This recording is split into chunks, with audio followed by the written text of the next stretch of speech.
operationally. What sort of level of awareness of SEO do you think each level needs? Let's say business leadership and then heads of departments. Mm-hmm. Yeah, I think, business leadership, I feel like they need not like a really large level of awareness, but I think that there's still like an important level of awareness that they need to have, as in, what can they expect from an SEO investment, and understanding that, it isn't necessarily like paid search where you invest the media dollars and you probably invest in like an agency or someone to do that, but you are still making an investment in terms of the resources that you're working with, your content writers, your developers, etc. So, because I think that's a common misconception around with some leaders is that, oh, SEO is the free traffic generator. And it's like, no, it's not. There's definitely investments that you want to make, especially if you want to do SEO well. So I think Yeah. starting with that, and also then what's the expectation around timing? That again, much unlike paid search, it's not something where you can just turn it on and then you start seeing that traffic come in, you start seeing those revenues come in. It's something that it takes time to then build up that reputation in the search engine to then start seeing the traffic and seeing the revenue. So I think establishing, again, that it's not a free traffic source, and then two, that it does require some additional time.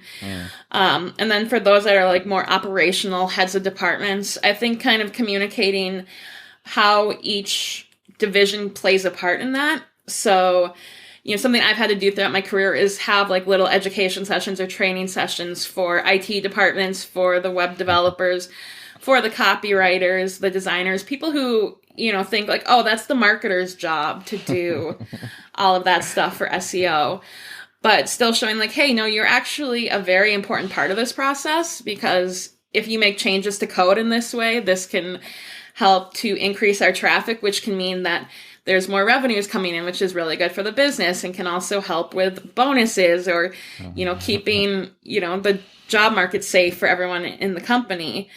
It can also be, as a designer, they're like, oh, well, I just create this asset that then goes on the website. It's like, yes, but also if you create an asset that's not compressed well and without sacrificing quality, like you can also then see that this takes like, an additional 5 seconds for this page to load.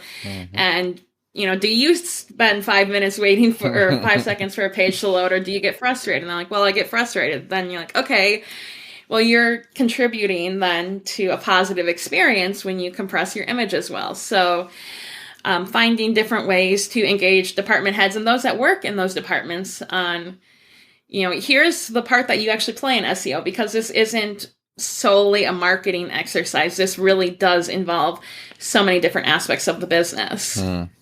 What sort of responses did you get, let's say, from copywriters? Yeah, so I mean, copywriters were definitely, like, I'm thinking back to a specific company in my career, and like the copywriters were always very interested in what I was working on, because I would be able to show them like, okay, we're putting this copy into the CMS, we're seeing this go live, here's what we're now seeing as results for this page. But then also, like, I was at that point managing some of the paid search too. So being able to then take like, okay, here's, a quick ad that we're running. And they were just very interested in like, how is this being received? Is this something that people are really resonating with, or are they not? And so being able to give them that very like quantitative feedback of here's what's working, here's what's not. And then, using some of those learnings even from paid search to then impact SEO. So what are we doing for meta descriptions? What are we doing for preview paragraphs on the blog? Being able to then take those learnings of what language was really, what was really resonating on the paid search side and using some of those learnings into SEO was something that I think the creatives were really interested in. And just, okay, so you're taking something that's working and now you're implementing it into the actual website, into the SEO strategy. I'm curious, when you hold these sort of like educational / training sessions with different departments, do you have a favorite and let's say least favorite department to train? Ooh, that's a good question. I mean, I think I mean, I love working with developers because if you can talk really technically with developers, then they like tend to respect you a little bit more, I feel like, because a lot of times, you come in and you're like, oh, I'm the marketer, I'm telling you what to do. And they're like, you don't know anything about our role. Like, how dare you? So, I mean, I would say almost like the favorite and the not, like my least favorite would be developers, because at different points in my career, I came in just being like, I'm the SEO expert. I know what I'm doing, and you need to follow my directions. And they were like, why? And so then as I've progressed in my career, it's been, okay, like, you're the developers and I understand you've got these priorities, and I want to show you how aligning with some of these priorities can also help accomplish your goals, but then also accomplish some of marketing's goals. Mm-hmm.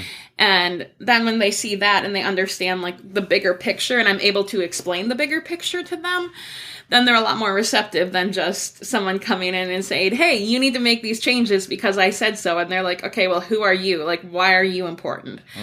So being able to take that time and really make a solid business case for them in language that they understand, it definitely leads me then to like say developers are my favorite, because you can be technical with them and explain like, okay, here's why this line of code is screwing things up. And they're like, oh, yeah, that makes sense. And then developers can often be some of your biggest allies too. Like I worked at my former university, and I would be making the case for our marketing team about removing certain lines of JavaScript, and our main developer was like, yes, I completely agree with her. I've been trying to remove these for years, and if we remove some of these that haven't been used in years, we can see really great increased performance for the site. So yes, I fully 100% support what she's saying. So I think, the more that you take time with each of these different roles to get to know them, get to know what's important to them, and then build that relationship, makes it easier for each department to be, more of an ally for you in the process, and for you to be an ally for them too. Mm-hmm. Yeah.